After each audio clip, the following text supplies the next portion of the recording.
Maintenant, dans un deuxième volet, vous nous proposez de regarder vers un pays plus proche de nous, l'Algérie. Là aussi, vous souhaitez attirer notre attention à nouveau sur les conséquences que la guerre en Ukraine semble avoir sur la politique, cette fois algérienne, et ce qui, à première vue, paraît difficile à imaginer. Est-ce que vous pouvez nous éclairer ? Oui, et je pense que c'est effectivement un clin d'œil ce matin de voir et de réunir les conséquences extérieures apportées par ce conflit en Ukraine, donc sur le plan diplomatique, et on vient d'évoquer Israël, mais aussi du côté algérien. Pourquoi ? Eh bien, l'Algérie a été construite depuis la fin des années 50, la guerre d'indépendance, l'organisation donc du FLN, l'organisation après de l'État algérien, sur le modèle soviétique, donc d'inspiration russe, et en termes de parti pratiquement unique, en termes d'organisation de l'économie, des sociétés nationalisées pour le gaz, pour les hydrocarbures, et puis l'importance de l'armée, donc avoir une armée forte qui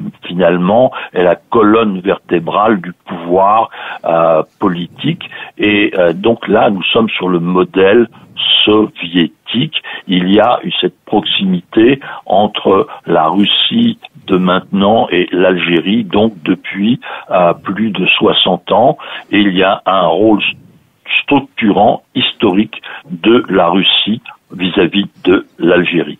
C'est ça.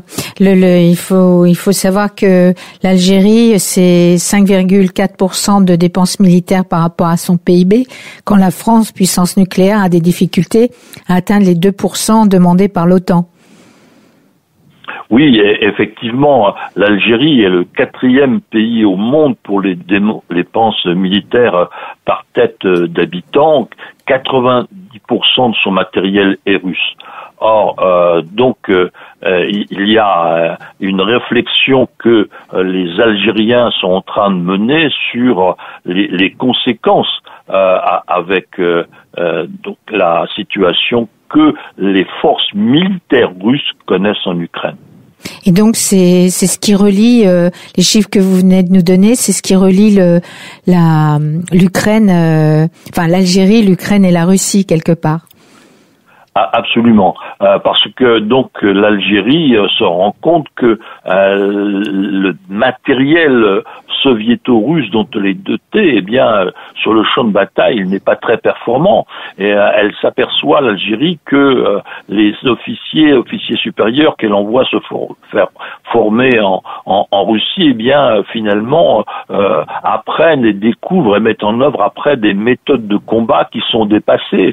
Et puis, elle se rend compte que il sera peut-être dans les mois et les années à venir difficile d'importer du matériel militaire d'Algérie parce que il y aura des sanctions pour les pays qui vont s'approvisionner en matériel militaire russe.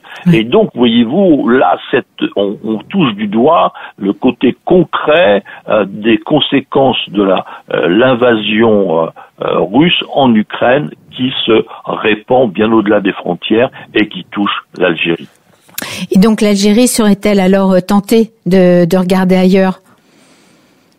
Bien, tout à fait, puisque ayant ces craintes de ne pas avoir une continuité stratégique dans son approvisionnement militaire, elle est obligée de réfléchir à autre chose. Les anglo-saxons, américains, anglais poussent à cet écartement de l'Algérie par rapport à la Russie depuis de nombreuses années aussi. Donc on arrive là à un point très très intéressant, peut-être de redéploiement possible des choix politiques et militaires algériens, peut-être en faveur de la France, et ce qui pourrait effectivement se produire, puisque on a vu il y a quelques jours la visite du chef d'état-major de l'armée algérienne. Et qui a-t-il rencontré? Son homologue en France, Eh bien, pas seulement, il a même rencontré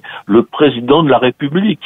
Il était reçu à l'Élysée. Donc, on voit l'importance politico-stratégique militaire de cette nouvelle situation en train de se dessiner.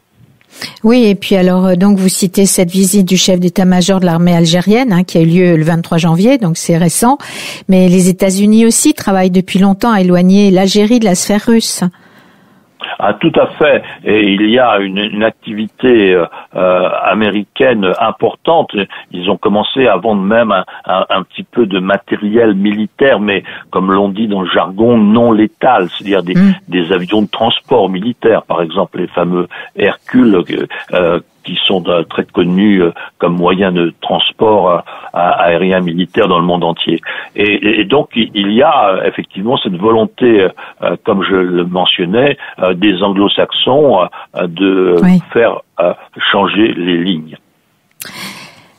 Merci Gérard, on va être très très attentif dans les prochaines semaines et mois à l'évolution diplomatique et militaire de l'Algérie.